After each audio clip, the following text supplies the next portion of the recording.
शुद्ध भक्ति में यदि सेवा हो गया तो हृदय हमारा परिवर्तित हो जाएगा। हमारा हृदय अभी कैसा है? पत्थर की तरह है, कोई भाव ही नहीं आता। भगवान को देखने के बाद भी हमारे अंदर सिर झुकाने का मन नहीं करता, मंत्र जाप करने का मन नहीं करता, हरे कृष्ण महामंत्र का जप करने पे मन विचलित होता है। हमारा हृदय कितना निष्ठुर है, कितना कठोर है। उसका कारण क्या है? हम वैष्णव सेवा करते हैं, भक्त सेवा नहीं करते। मुझे बहुत अच्छे से याद है, हरप्रेस रमणी गोपिका देवीदासी माता जी को बहुत जोर देती है इसीलिए कि सेवा हम लोगों को, माता जी कई बार सेवा में लगाने का प्रयास करती, लेकिन हम लोग इतने कठोर हैं कि वो कर ही नहीं पाते। माता जी इतना इतना करुणावश ये बात हमेशा रखती है। और माता जी एक बहुत सुंदर बात बोलती थी, नहीं नहीं प्रभु, हम लोग गृहस्थ हैं तो हम लोगों को अर्च विग्रह सेवा करनी ही चाहिए। माता जी बहुत स्पष्ट रूप से इन चीजों को बहुत जोर देती है कि यदि अर्च विग्रह की सेवा यदि हम गृहस्थ लोग नहीं करते तो हमारे अंदर भगवान के प्रति प्रेम जागृत करना लगभग असंभव। तो मैं माता जी का बहुत बहुत हृदय से आभार व्यक्त करता हूँ कि माता जी हम लोगों को इस चीज के लिए हमेशा जोर देती है। और बाकी आप सब जानते हैं प्राण प्रिय प्रभु और सूरनाथ प्रभु ये तो पूरा सार हम लोगों को खींचते रहते हैं, शास्त्रों के हिसाब से कैसे पूजा पद्धति करनी है इसके बारे में वे हम लोगों को बताते रहते हैं। तो पिछले श्लोकों में बहुत सुंदर तरीके से बताया गया कि किस प्रकार से अपने समस्त अंगों को भगवान की सेवा में लगाना चाहिए। पिछले की कई श्लोकों में हम देख रहे हैं कि वो मस्तिष्क को जो नहीं झुका सकता, नाक से उसान नहीं ले सकता, तो वो कैसे बिंब की तरह है ना। तो ये सारी बातें बताई। पिछले श्लोक में बताया कि कैसे हमारे कान, यदि हमारा कान भगवान के गुणगान को नहीं सुन पाता तो ये सांप के बिल की तरह है जिसका कोई फायदा नहीं। और ये जीवा यदि भगवान की हरि कथा नहीं करता तो ये केवल मेंढक की तरह है जो टर टर टर करता है, जिससे किसी को कोई फायदा नहीं होता, बल्कि वो अपने मृत्यु को स्वयं, जब वो टर्राता है तो सांप को पता चल जाता है वहां मेढक है और सांप उसको आगे खा लेता है। ऐसे ही यदि हम अपने इस जीवा का उपयोग भगवान की सेवा के लिए नहीं करते तो निश्चित मानिए हम भाव बंधन में बंधने वाले हैं, क्योंकि इस जबान का उपयोग हम किसी की निंदा में, क्रिया चरित्र में लगा देते हैं। और जब हम क्रिया चरित्र में लगाएंगे तो हम भाव बंधन के कारण का बन जाएंगे। और जब हम भाव बंधन में बन जाएंगे तो जन्म मृत्यु जरा व्याधि के चक्र में 84 लाख योनियों में हम घूमते रहेंगे। और इस बार तो भगवान ने हमको कृपावश, वैष्णव कृपा से हमें क्या मिल गया है? मानव शरीर प्राप्त मिल गया है। यदि इस जीवन में हमने यदि अपने इस मानव जीवन का उपयोग नहीं किए तो पता नहीं फिर कब मौका मिलेगा, कब हम भगवान की सेवा, वैष्णव की सेवा करके अपने आप को इस 84 लाख योनियों से अपने आप को मुक्त कर पाएंगे। इसलिए प्रभुपाद जी कहते हैं कि नहीं, यही जीवन, इसी जीवन में तुम मुझे अपने 16 भक्ति करो और मैं तुम्हें भगवान के धाम ले जाने की गारंटी देता हूँ। मैं बैक डोर पे, फ्रंट डोर से नहीं जा पाओगे तो बैक डोर पे मैं खड़ा हूँ। आप 16 माला का जाप करो, 4 नियमों का अच्छे से पालन करो, मैं तुम्हें भगवान के यहाँ ले जाने की गारंटी। और ये गारंटी कौन दे सकता है? जो उत्तम हो, जो सर्वोत्तम हो। तो ये हम लोग इस पे पूरा विश्वास रखना चाहिए, पूरी आस्था होनी चाहिए, पूरी श्रद्धा होनी चाहिए, पूरी निष्ठा होनी चाहिए इस शब्दों पे। तो ये हम लोग इस पे पूरा विश्वास रखना चाहिए, पूरी आस्था होनी चाहिए, पूरी श्रद्धा होनी चाहिए, पूरी निष्ठा होनी चाहिए इस शब्दों पे। और इस तरीके से हमको करना चाहिए। कैसे? पिछले श्लोक में बताया कि किसी के सर पर मुकुट है या पगड़ी है और यदि वो भगवान के सामने उस मुकुट या पगड़ी के अभिमान के कारण भगवान का सर नहीं झुका रहा, क्यों? क्योंकि उसको लगता है कि मेरा पगड़ी या मेरा मुकुट गिर जाएगा और वो भगवान को देख के, वैष्णव को देख के अपना सर नहीं झुकाता, तो ऐसे ये केवल बोझ ही है। ये कितना सुंदर उसके ऊपर मुकुट हो, वो केवल उसके सिर पे बोझ है, एक डेकोरेशन है। एक लाश के ऊपर मुकुट रखी जाती भाती है, क्योंकि वो वही मुकुट, वो चूंकि झुक नहीं रहा है, वो वैष्णव सेवा में नहीं लग पा रहा है, वो भगवान की प्रति प्रीति जागृत नहीं कर पा रहा है, तो निश्चित मानिए कि वो लाश है। क्यों लाश है? क्योंकि वही तो बंधन में बंध रहेगा और वो तो हम क्या करेगा? हमको यही 84 लाख योनियों पे घुमाते रहने का कारण बनेगा। हम कितना सुंदर आभूषण पहने हैं, किसी मुर्दे को हमने आभूषण पहना दिया तो उसका कुछ फायदा है क्या? कोई फायदा नहीं।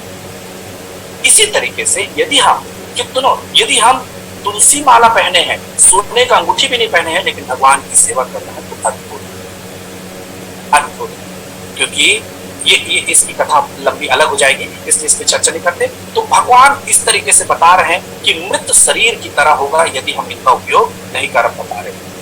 तो इस तरीके से हमने देखा कि कान का सदुपयोग भगवान की कथा का श्रवण करने के लिए होना चाहिए, जिह्वा का सदुपयोग भगवान के कथाओं का, उनके हरि नाम के जप का गुणगान करने में होना चाहिए। हाथ का उपयोग भगवान के सेवा के लिए होना चाहिए और सिर को भगवान के सामने, वैष्णव के सामने झुकाने के लिए होना चाहिए।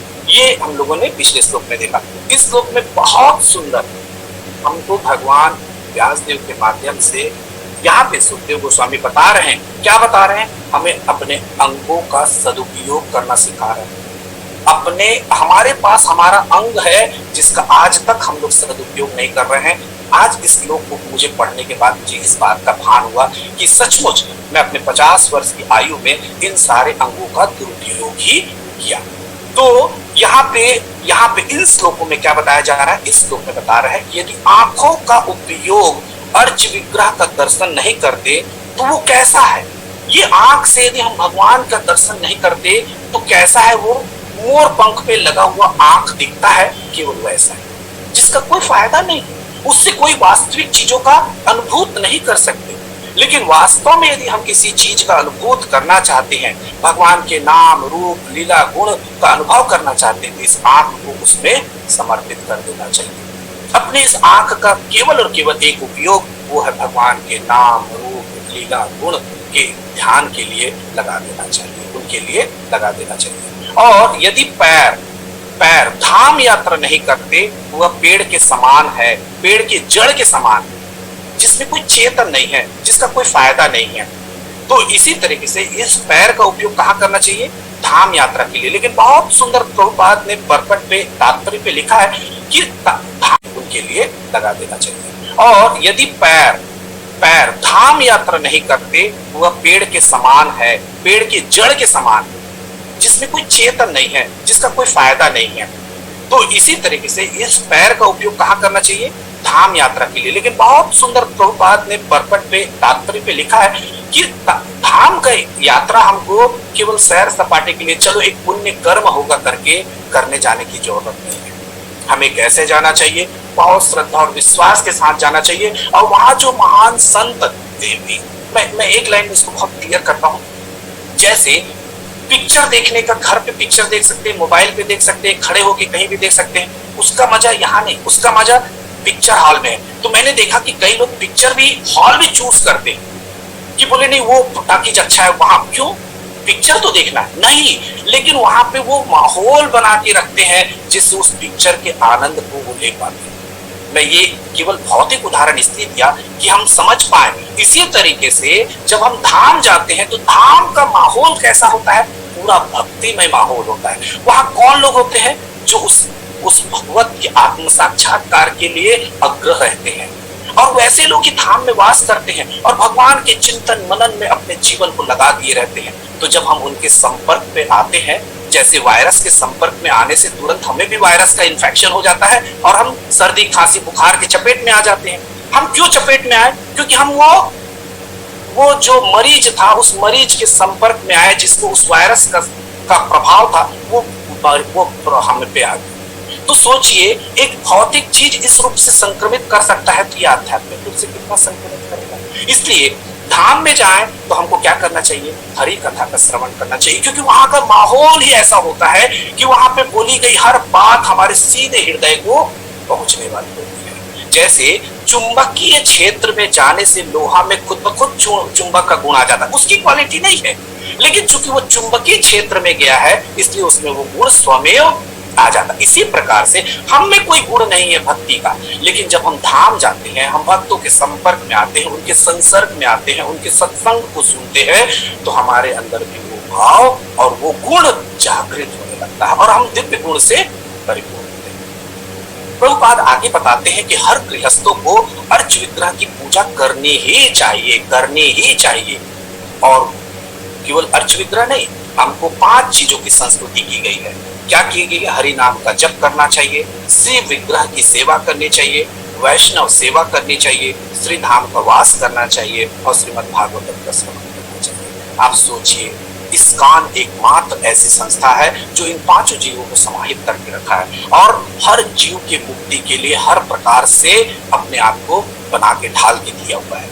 कितना सुंदर। अभी हम लोगों ने हरि नाम का जप किया, उसके बाद ये मंगला आरती में हम लोग सब लोग भगवान के जो इस्कॉन सेंटर से वहां जाके, और नहीं है तो अपने घर पे श्री विग्रह की हम लोग क्या कर सकते हैं, आराधना कर सकते हैं, अर्चना कर सकते हैं, वंदना कर सकते हैं। और आगे इसी में बताया गया है, कितना सुंदर बात बताया, हम बेला या दीपक या तुलसी के जो पौधे हैं उसके नीचे तुलसी माता के सम्मुख दीपक रखना, भगवान को दीपक दिखाना, ये आरात्रिका में आता है। तो हम सबको क्या करना चाहिए, इस तरीके से भगवान की सेवा में लगना चाहिए। और यदि सुबेरे के समय हरि नाम का जप और भगवान की जो मंगल आरती कर लिया हम लोगों ने, तो हम दिन भर के लिए क्या हो गए, पीपीई किट पहन के इस भवसागर में कूद सकते हैं। फिर किसी का संक्रमण, इस भवसागर में किसी का संक्रमण का कोई भय नहीं रहेगा, किसी का संक्रमण हो ही नहीं सकता। यदि हम 4:30 बजे उठ के, 4:30 से हम सब जानते हैं कि 5 बजे 6 बजे तक बहुत सुंदर भगवान का मंगला आरती, फिर 7:10 तक हरि नाम का जप, और फिर तुलसी महारानी का आरती, और फिर गुरु आरती करके हम सब श्रीमद् भागवतम का श्रवण करते हैं। और 9 बजे तक इस्कॉन सेंटर में सारा काम हो जाता है, और 10 बजे से सब लोग अपने अपने ऑफिस जा सकते हैं। तो इतना सुंदर पूरा दवाई लेके यदि कोई निकले, फर्स्ट एड लेके निकले, तो उसको किसी प्रकार का संक्रमण नहीं होगा। और जैसे संक्रमण होने का भय हो, शाम को 5:30 बजे घर आ जाए, स्नान ध्यान करके गौर आरती करके श्रीमद् भगवद गीता का पाठ कर ले, तो समझिए कि वो संक्रमण फिर हट गया। और रात को इस प्रकार से शुद्ध होके यदि आदमी सोता है, तो पूरी रात भर वो भगवान का क्या कर सकता है, स्मरण कर सकता है, उसको किसी प्रकार के भय की कोई आवश्यकता नहीं रहेगी। तो इस तरीके से हम लोगों को अपने जीवन शैली को बनाना चाहिए। और ये इसको हम इसीलिए पूरी चीजों को और पूरा तथ्यों पे आधारित शास्त्र सम्मत सारी बातों को रखा गया। इसलिए हम ये पूरी श्रद्धा और विश्वास के साथ अपनी दिनचर्या में इन सारी चीजों को सम्मिलित कर लेना चाहिए। बात ये हुई कि श्री विग्रह की क्यों, भगवान के विग्रह की क्यों, क्योंकि हर गृहस्थ हमारा पूरा शरीर, बहुत ध्यान से मैं एक बात बताना चाह रहा हूँ, बहुत इंपॉर्टेंट, ये हमारा पूरा शरीर भौतिक पंचभूत से बना हुआ है। जब हम पंचभूत से बने हैं, तो हम आध्यात्मिक लोक की शक्ति को नहीं देख पाएंगे। जैसे बैक्टीरिया बहुत छोटा होता है तो नहीं देख पाते, तो हम लोग क्या करते हैं, उसके लिए फिर क्या लगाते हैं, लेंस लगा के देख पाते हैं, तब हमको बैक्टीरिया दिखता है। मतलब सूक्ष्म आंखों से उस बैक्टीरिया को नहीं देख पाते। इसी तरीके से हम पंचभूत से बने हैं, तो हम आध्यात्मिक, भगवान तो शुद्ध सत्व पे है, भगवान तो अभेद है, अचिंत्य है, उनको हम कैसे दर्शन कर पाएंगे, तो हम दर्शन नहीं कर पाएंगे। तो भगवान करुणावश, कृपावश हम भक्तों, हम जीवात्माओं के उद्धार के लिए अपने आप को इस श्री विग्रह के रूप में अवतरित किए हुए। इसलिए विग्रह पे और भगवान पे किसी प्रकार का भेद करना सबसे बड़ा अपराध है। इसलिए हमको भगवान के श्री विग्रह को देखते ही भगवान स्वयं का अनुभूत होना चाहिए या करना चाहिए। हम लोग सब अभी नवदीक्षित भक्त, कम से कम मैं अभी नवदीक्षित भक्त हूँ, तो मुझे इसके लिए प्रयासरत रहने की जरूरत है कि मैं लगातार भगवान को देखूं, तो भगवान के स्वरूप को, भगवान स्वयं को उसमें आभास कर सकूं। इस भाव से मैं हमेशा भगवान के दर्शन के लिए मुझे जाना चाहिए, और ऐसा करना बहुत जरूरी है। अभी प्रभु आए थे, हिज ग्रेस जगत साक्षी प्रभु ने एक बहुत सुंदर बात बताई, जो यहाँ से मैं हमेशा भगवान के दर्शन के लिए मुझे जाना चाहिए, और ऐसा करना बहुत जरूरी है। अभी प्रभु आए थे, हिज ग्रेस जगत साक्षी प्रभु ने एक बहुत सुंदर बात बताई, जो यहाँ पे बहुत फिट होती है कि कैसे अर्च विग्रह भगवान से अलग है। तो हम सब जानते हैं श्री रामानुजाचार्य बहुत बड़े संत हुए, और वो श्री पेरुम्बतूर में उनका जन्म हुआ, लेकिन वो रहते कहाँ है, श्री रंगम में, और श्री रंगनाथ की सेवा करा करते थे, बहुत सेवा करते थे, बहुत। और वो पेरुम्बतूर ना जा पाए, तो पेरुम्बतूर में जो उनके भक्त थे, उनके शिष्य थे, वो लोग आके श्री रामानुजाचार्य से बोलने लगे कि ऐसे तो ठीक नहीं गुरु, हम आपका दर्शन नहीं कर पाते, आपका सानिध्य प्राप्त नहीं कर पाते, आप तो दो होइए, आपको वहां पे भी होना होगा या आपको यहाँ पे भी होना होगा, आप वहां भी आइए, यहाँ भी। और तो श्री रामानुजाचार्य ने कहा कि ऐसा तो संभव नहीं है, मैं दो हो जाऊं, लेकिन मैं दोनों जगह रहना, आना जाना मेरे लिए संभव नहीं है। तो लेकिन भक्त बहुत जिद करते हैं, और आप सब जानते हैं जब भक्तों की जिद होती है तो भगवान उसको पूरा करते हैं। तब श्री रामानुजाचार्य ने अपने शरीर से एक मूर्ति बनाई, और उस मूर्ति को पेरुम्बतूर, श्री पेरुम्बतूर के भक्तों को दिया, और बोले कि इसको मुझसे अलग ना समझिए, इस मूर्ति को मुझसे अलग ना समझिएगा। और वो बता रहे थे जगत साक्षी प्रभु जी, ये इतिहास में पहला ऐसा है जो जीवित व्यक्ति के किसी मूर्ति स्वरूप का स्थापना हुआ। इससे पहले कभी भी जीवित जो संत हैं उनके मूर्ति का स्थापना कहीं नहीं हुआ है, ये पहला स्थापना था। श्री पेरुम्बतूर लेके वो चले जाते हैं। भक्त बहुत खुश होते हैं कि चलिए हमको कुछ तो मिला।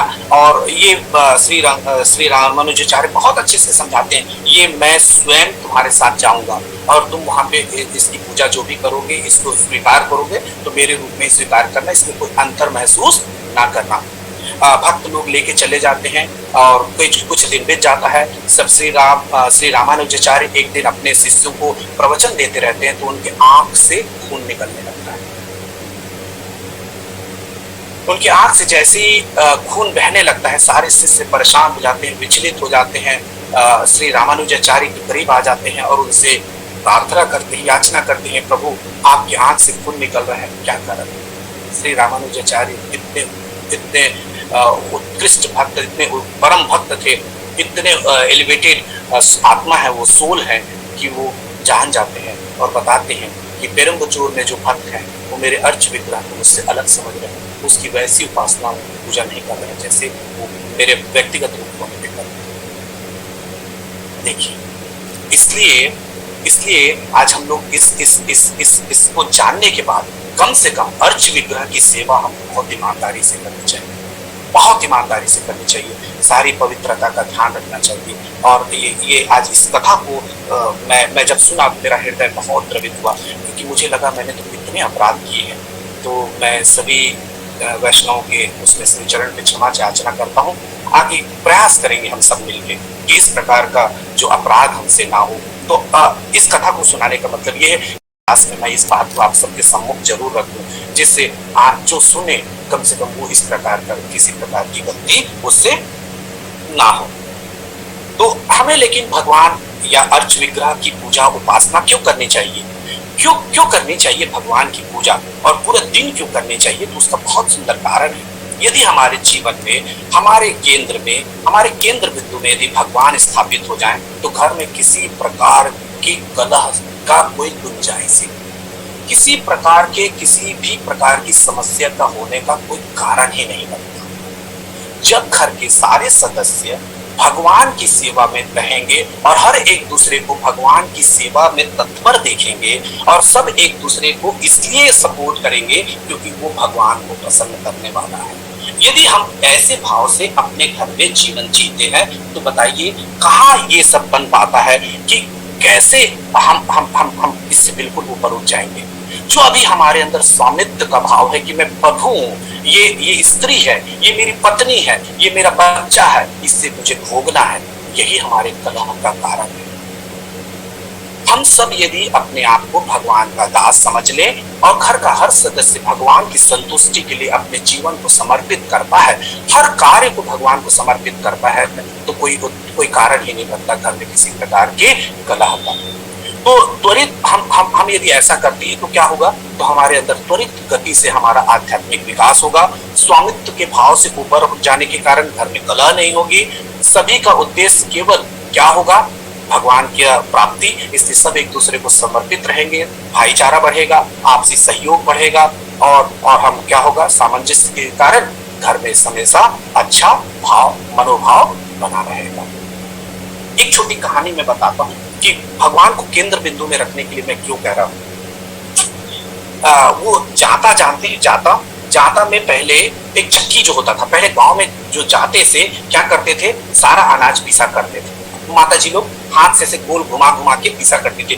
बीच में छेद होता था, अनाज को उस छेद में डाला जाता था और फिर जाते को चारों ऐसे घुमाया जाता था। फिर देखते थे आटा बाहर निकलते चला जाता था और फिर डालते जाते थे और ऐसा करते जाते थे और आटा स्वयं बाहर आते चला जाता था। लेकिन जब आखिरी में जाता के ऊपर वाले पत्थर को उठाया जाता था तो बीच में कुछ अनाज रह जाता था, वो नहीं पीसते। ऐसा मैंने क्यों बताया? ऐसा मैं क्यों कह रहा हूँ? इसी प्रकार से यदि हम भगवान को अपने जीवन की धुरी बना लें और उनके शरणागत हो जाएं, मतलब वो लकड़ी जो है जाता का वो बीज था और जो अनाज उसके संपर्क में था वही उस चक्की में नहीं पिसा। इसी प्रकार से यदि हम अपने जीवन में भगवान के जो चक्की रूपी जो धुरी है उसको पकड़ के रखते हैं तो इस भवसागर रूपी चक्की से सब कुछ पीस सकता है। हम नहीं पीसेंगे क्योंकि हम भगवान को समर्पित हैं या भगवान के करीब हैं या भगवान के चरण को पकड़े हुए। तो इसलिए मैंने ये बात आप सबके सम्मुख रखी। यहाँ पे प्रभुपाद एक बहुत सुंदर बात बता रहे हैं कि हमें दीक्षा 12 वर्ष के बाद से ये सब काम कर देना चाहिए, पकड़े हुए। तो इसलिए मैंने ये बात आप सबके सम्मुख रखी। यहाँ पे प्रभुपाद एक बहुत सुंदर बात बता रहे हैं कि हमें दीक्षा 12 वर्ष के बाद से ये सब काम कर देना चाहिए। कितना दुर्भाग्य है ना, हमारे बच्चे 12 वर्ष की आयु में खाना भी नहीं खा पा रहे हैं, उनको माँ बाप के द्वारा हाथ से खिलाना पड़ रहा है, कितना पैम्पर करना पड़ रहा है आजकल। हम 12 वर्ष की आयु में हम कहाँ पहुंचे? हम 50 वर्ष की आयु में भी वहां नहीं पहुंचे हैं जहां पे प्रभुपाद की अपेक्षा है एक भक्त को 12 वर्ष की आयु में होनी चाहिए। ये सब हमको ये आज के श्लोक को पढ़ने के बाद हम सबको अपना आत्माकलन करना चाहिए और वैसे भी हर भक्त को अपना आत्माकलन करते रहना चाहिए कि मैं कहाँ पहुंचा, क्या कर रहा हूँ, क्या हो रहा है, क्यों इसमें डिले हो रहा है, क्या कारण है और कैसे उससे निपटें। कोई दूसरा किसी भी समस्या का हल कोई दूसरा व्यक्ति नहीं दे सकता। हर समस्या का हल स्वयं अपने आप है, क्योंकि दूसरा बहुत तरीके से समझाने का प्रयास करेगा। हम हर बार उसके लिए कोई ना कोई काउंटर क्वेश्चन निकाल देंगे। प्रभु जैसे मुझे बताएंगे कि प्रभु आप 4 बजे उठो, मैं तुरंत बोलूंगा प्रभु 10 बज जाता है ना, 11 बज जाता है, मशीन थोड़ी ना हो, सो थोड़ी ना सकूंगा। प्रभु बोलेंगे प्रभु आप प्रसाद बना के ले जाओ। प्रभु मैं क्या क्या करूंगा, मैं प्रसाद कैसे बनाऊंगा, मुझे 8 बजे ऑफिस जाना रहता है, मुझे ये भी करना रहता है। तो मैं बहुत सारे कुतर्क से जो वैष्णव बताएंगे उनको मैं तोड़ सकता हूँ। लेकिन जिस दिन मेरे अंदर निष्ठा जागृत हो गई और जब मैं सोच लिया नहीं ये समस्या है, मैं यदि उसे समस्या मानने को तैयार हूँ, गलत मानने को तैयार हूँ, तो उसका हल मेरे पास है। यदि मैंने उसको अपना गलत नहीं माना है तो दुनिया में कोई आदमी इसको हल, इसका कोई दूसरा आदमी इसका हल नहीं दे सकता, कोई दूसरा इसको हल नहीं कर सकता, कोई दूसरा उसके बारे में नहीं बता सकता। फिर प्रभुपाद जी आगे तात्पर्य बताते हैं कि हमको शास्त्रों का अध्ययन करना चाहिए। और क्यों करना चाहिए? क्योंकि हम जीवन जीने की कला सीख पाते हैं। जब हम भगवत गीता पढ़े तभी तो हमें पता चला कि मोह नहीं करना है, हर आदमी को मरना है। जो शास्त्र नहीं पढ़ा वो हमेशा भय में रहता है, वो हमेशा चिंता में रहता है। और भय और चिंता से मुक्ति कब मिलता है? जब हम शास्त्रों का अध्ययन करते हैं। कैसे? जब हमें पता चल जाता है कि क्या हमारे जीवन का उद्देश्य है और क्या इस जीवन में होने वाला है और क्या नेक्स्ट जीवन का उद्देश्य है। जब हम इन चीजों से पता चल जाता है तो फिर क्या कर रहे हैं, किस चीज का भय, किस चीज की समस्या। तो हम जब जान जाते हैं कि इस शरीर का होना है, जो भी होना है, और आत्मा का नहीं, और जब हम इस तरीके से सोचने लगते हैं तो शास्त्रों के अध्ययन से हमें अमूलचूल परिवर्तन आ जाता है। नहीं तो केवल हम कर्म कांड में फंस जाते हैं और किसी प्रकार का हमारे जीवन में किसी प्रकार का परिवर्तन नहीं आता। एक बहुत महत्वपूर्ण बात है कि हम शारीरिक रूप से ज्ञान अर्जित करते हैं, लेकिन आत्मा जो है वो सूक्ष्म है। यदि आत्मा के लिए काम करना चाहते हैं तो हमें क्या करना होगा? आत्मा के स्तर का काम करना होगा। आत्मा क्या है? आध्यात्मिक है। तो हमें इसलिए अपने आप को क्या करना पड़ेगा? आध्यात्मिक कार्यों में संलग्न करना पड़ेगा। मंगला आरती, गीता पाठ, भागवत का पाठ, जप, प्रसाद, ये सब हम लोगों को करते रहना पड़ेगा। जब हम इस प्रकार से करेंगे तब क्या होगा? तभी हमारे जीवन में विशेष रूप से परिवर्तन आने को। तक पहुंचने के लिए इसमें बहुत सुंदर प्रभुपाद ने लिखा है कि भगवान तक पहुंचने के लिए हमें क्या करना पड़ेगा? वैष्णव सेवा करनी पड़ेगी। जैसे मैं यूनिवर्सिटी में पढ़ाता हूँ तो मैं वाइस चांसलर से मेरा प्रमोशन मिलता है, लेकिन वाइस चांसलर से जाके कोई भी पूछेगा कि आप इनको जानते हैं तो बोलेंगे मैं नहीं जानता। तो बोले आपने फिर इनको प्रमोट कैसे किया? बोले वो डिपार्टमेंट से इनका आया था। तो डिपार्टमेंट के हेड के पास असिस्टेंट जो एकेडमिक अफेयर्स उनके पास जाएंगे। बोले नहीं, असिस्टेंट डीन ने भेजा। असिस्टेंट डीन से बोलिए कि आपको कैसे पता कि ये बहुत अच्छा पढ़ा रहा है? वो बोले मुझे नहीं मालूम, मुझे तो डिपार्टमेंट ने भेजा। तो डिपार्टमेंट के जो एचओडी या डायरेक्टर उनके पास गए। बोले आपको कैसे पता चला? अरे बोले उनके जो एचओएस है, उनके कोऑर्डिनेटर है, उन्होंने बताया। आप समझ रहे हैं मैं ये बात क्यों के बीच में भौतिक रूप से उदाहरण मैं इसलिए दे रहा हूं कि मैं यदि वाइस चांसलर को खुश करने का प्रयास करूंगा तो संभव नहीं। यदि वाइस चांसलर के पास मैं चला भी जाऊं कि मैं बहुत अच्छा पढ़ाता हूं, ये करता हूं, वो करता हूं, तो तुरंत बोलेंगे जाके डायरेक्टर से बात करो, तुरंत वापस भेज देंगे। ऐसे ही जब हम सीधे भगवान को अप्रोच करते हैं ना तो भगवान वापस भेज देते हैं। मैं चेक नहीं कर पाऊंगा भाई, तुझे चेक करने के लिए कौन है? तुम्हारा एचओएस है, तुम्हारा हेड है, तुम्हारा सुपरवाइजर है, तुम्हारा फोरमैन है, तुम्हारा एचओडी है।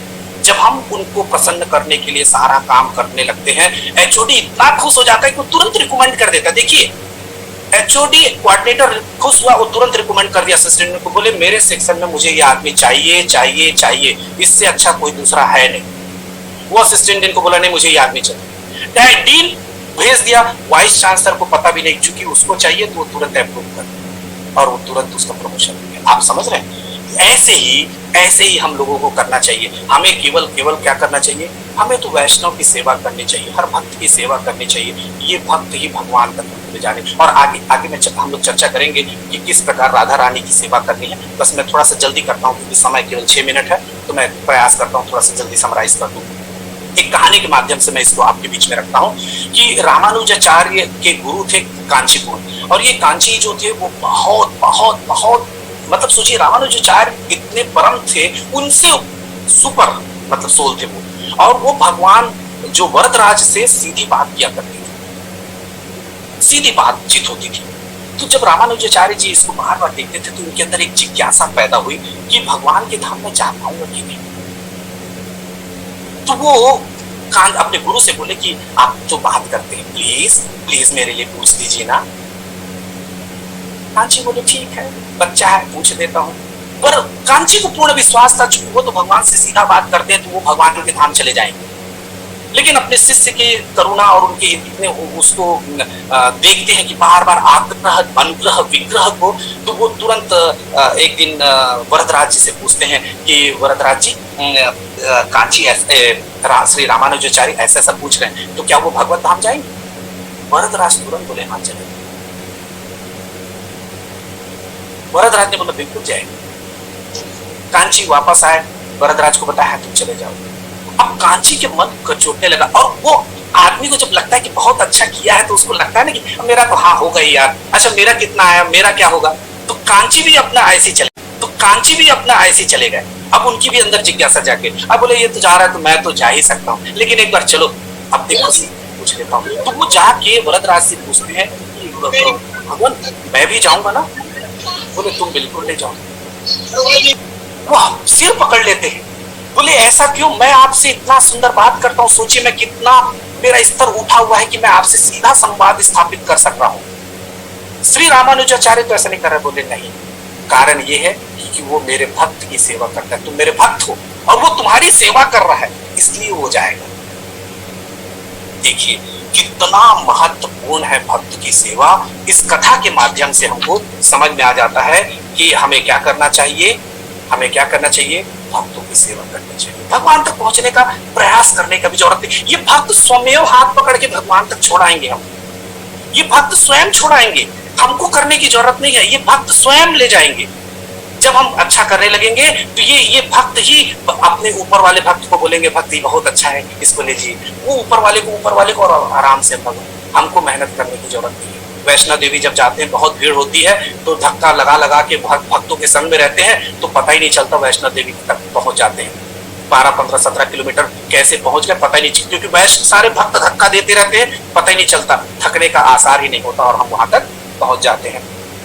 तो इस श्लोक में यही रोकता हूँ। दूसरे श्लोक में 3 मिनट में मैं कोशिश करता हूँ। श्रीमद् भागवतम के दूसरे स्कंद के 3 अध्याय के 23वें श्लोक में भगवान बता रहे हैं, यहाँ पे मस्तिष्क और नाक की उपयोगिता का वर्णन यहाँ पे भगवान कर रहे हैं और बता रहे हैं कि किस प्रकार से यदि हम अपने मस्तिष्क का उपयोग और अपने नाक का उपयोग भगवान की सेवा के लिए नहीं करते तो ये बेकार है। और यहाँ पे प्रभुपाद जी बहुत सुंदर बता रहे हैं, और किसके माध्यम से, जब रहुगण जड़ भरत की कहानी सबको मालूम है, इसलिए उस कहानी के ऊपर नहीं जाएंगे कि किस प्रकार से जड़ भरत पहले हिरण थे और उससे पहले भरत के बाद हिरण और जड़ भरत बने। और जड़ भरत में वो पूरे अपने आध्यात्मिक स्तर पे थे और वो किस प्रकार से पालकी पे राहुगढ़ को ले जाते हुए जंप कर रहे थे, तो बहुत गुस्से में फिर उतारते हैं और फिर उनसे पूछते हैं कि तुमको मार दूंगा। तब जो जड़ भगत सही समय देख के उनको पूरा ज्ञान देते हैं और रहुगण जान जाते हैं कि ये परमात्मा है, ये बहुत उच्च आत्मा है, ये कोई साधारण मानव दिखने वाला नहीं है। तब वो उनसे पूछते हैं कि रघुगण, ये परमहंस की स्थिति को तुमने कैसे प्राप्त किया? तो रघुगण ने बहुत सुंदर बोला कि इसमें बहुत सुंदर लिखा है कि आप पूजा पाठ, तप, आराधना सब करने के बाद, योग साधना कुछ भी कर लीजिए, हम परमहंस की स्थिति को प्राप्त नहीं कर सकते। केवल और केवल कर सकते हैं तो कैसे? भक्तों की सेवा करके, शुद्ध भक्तों के चरण कमलों की धूली को माथे पे लगा, उनका आशीर्वाद प्राप्त करके हम क्या कर सकते हैं? कर सकते हैं, है ना? और इसी संदर्भ में चैतन्य महाप्रभु जब प्रतापरुद्र जो राजा थे उनसे पूछा था कि प्रतापरुद्र तुम कौन हो? कौन पूछ रहा है? चैतन्य महाप्रभु को। तो वो क्या बोलते हैं? मैं आपके दासों के दासों का दास। चैतन्य महाप्रभु बहुत खुश हो गए। उससे पहले प्रतापरुद्र से मिलने को बिल्कुल इच्छा नहीं थी, लेकिन उसके बाद ये इस प्रकार से बहुत खुश हो जाते हैं। तो ये हम भगवान से सीधा संपर्क एविडेंस है, उनके माध्यम से उनको बताने का प्रयास करते, पूरा ज्ञान वो उतार देते हैं गोपियों पे। गोपियां एक लाइन बोलती, क्या बोल रहे हैं, इतनी बातें कुछ समझ में नहीं आई, भगवान आएंगे कि नहीं इतना बताएं। आप देख रहे हैं, उद्धव को समझ में आ जाता है कि ज्ञान बहुत छोटा है, ज्ञान बहुत छोटा है, भक्ति बहुत बड़ी है। तब भगवान के पास उद्धव जाकर बोलते हैं कि भगवान मुझे समझ में आ गया, आप मुझे गोपियों को योग ज्ञान सिखाने नहीं भेजे थे, आप मुझे उनके पास प्रेम करना सिखा दिए कि किस प्रकार आपसे प्रेम किया जाए, ये सीखने मुझे भेजा था। और मैं आपसे प्रार्थना करता हूँ, अब ये लास्ट लाइन मैं बता रहा हूँ, इतनी बातें बोलने का केवल एक कारण था। मैं आपसे केवल ये प्रार्थना करता हूँ कि मुझे यदि लता पता भी बनाना हो, मुझे वृक्ष भी बनाना हो, मुझे कोई तकलीफ नहीं। क्यों?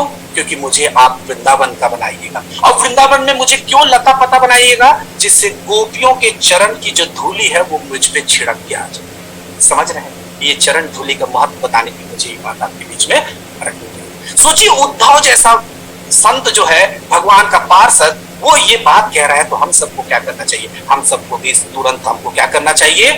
भगवान सभी वैष्णव के चरण धूली को हमेशा मस्तिष्क पे लगाना चाहिए। और एक सुंदर सी, चूंकि राधा रानी का जिक्र प्रभुपाद जी ने किया है, एक 2 लाइन में कहानी बताता हूँ, 2 मिनट का, और उसके बाद आज की इस कथा को विराम करते हैं।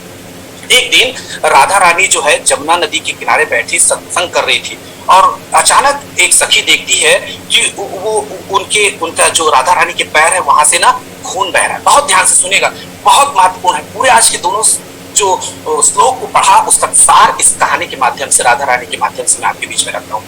तो सत्संग में सारी गोपियां देखते रहते हैं और राधा रानी के पैर से हल्का हल्का खून बहते रहता है। आप समझ सकते हैं, राधा रानी के पैर में यदि ऐसा खून बहता रहा तो सखियां कितना द्रवित हो गई, कितना पीड़ित हो गई। वो तुरंत तकलीफ में वो जाके पूछने लगी कि राधा रानी ये क्या हुआ, ये आपको चोट कैसे लगी, आप बताइए कैसे लगा। राधा रानी बहुत टालती, बोले जान दो, कोई बात नहीं, कुछ नहीं हुआ। लेकिन आप जानते हैं, जिससे आप प्यार करते हैं तो उसके लिए आप हर कुछ छोड़ देना चाहते हैं, तो बहुत जिद करने लगते हैं, बहुत जिद कि नहीं राधा रानी आप बताइए कि ऐसा कैसे है। तो बोले एक बहुत पुराना घाव है। तो बोली फिर ये पुराना घाव है, तो ये पुराना घाव अभी तक सूखा नहीं, तो आपने इसमें दवाई क्यों नहीं लगाया? तो आपने इसको भगवान श्री कृष्ण को क्यों नहीं बताया? आपने इसका इलाज क्यों नहीं करवाया? तो राधा रानी बोलती है, एक दिन खेल खेल में क्या हुआ था कि कन्हैया की बांसुरी छीन ली, और बांसुरी की छीना झपटी पे भगवान श्री कृष्ण का पैर का नाखून मेरे पैर पे लग गया और उसी से एक घाव। गोपियों ने पूछा, कन्हैया को मथुरा गए तो कई बरस हो गए, तो ये घाव अब तक सूखा कैसे नहीं? राधा जी बोलती, सूखे तब तो जब मैं इसको सूखने दूं। बहुत ध्यान से सुनेगा, राधा रानी क्या बोल रही, ये घाव सूख जाता लेकिन मैं सूखने नहीं देती। क्यों? बोले ये जब घाव रहता है ना, तो भगवान का स्मरण करती हूँ, भगवान आते हैं और इसके बाद, और जब सूख जाए, कि इसमें बहुत सुंदर लिखा है कि आप पूजा पाठ, तप, आराधना सब करने के बाद, योग साधना कुछ भी कर लीजिए, हम परमहंस की स्थिति को प्राप्त नहीं कर सकते। केवल और केवल कर सकते हैं तो कैसे? भक्तों की सेवा करके, शुद्ध भक्तों के चरण कमलों की धूली को माथे पे लगा, उनका आशीर्वाद प्राप्त करके हम क्या कर सकते हैं?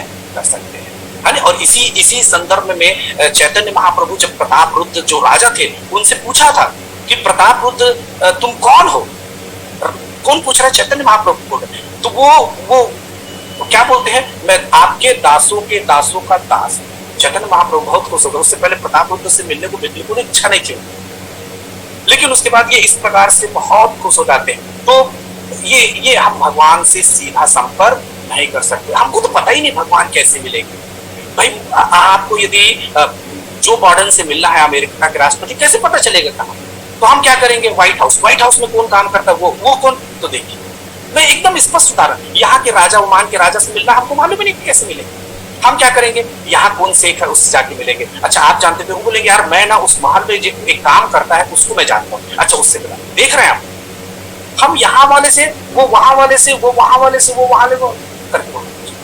ऐसे ही हम भगवान के लिए भक्ति करना चाहते हैं। और वैसे भी भक्ति रसामृत सिंधु में बताया गया है, 64 अंग बताए गए भक्ति के। तो उसके प्रथम 3 अंग जो है, गुरुपाद आश्रय, गुरु की सेवा और वैष्णव सेवा, ये प्रथम 3 यहीं से शुरू होता है कि जब ये 3 करेंगे ना तब भक्ति को हम प्राप्त कर पाते हैं और इस तरीके से हम भगवान के भक्तों को प्राप्त कर सकते हैं। तो एक बहुत सुंदर, अभी जगत साक्षी प्रभु आए थे, एक बहुत सुंदर कहानी बता रहे थे कि भगवान के पास राधा रानी बस जाती है, तो अष्ट सखी में से ये जो 8 सखियां हैं, ये केवल राधा रानी तक अप्रोच करती है।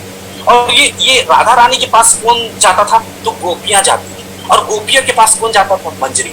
मतलब 8 साल से कम उम्र के जितने लोग वृंदावन में गोपियां थी, उन्हें मंजरी कहते थे। यदि उनका कोई काम, कोई सेवा होता था तो वो करके किसको दे देती थी? गोपियां। 8 साल से 12 साल की उम्र की जितने भी थी उनको गोपियां कहा जाता था।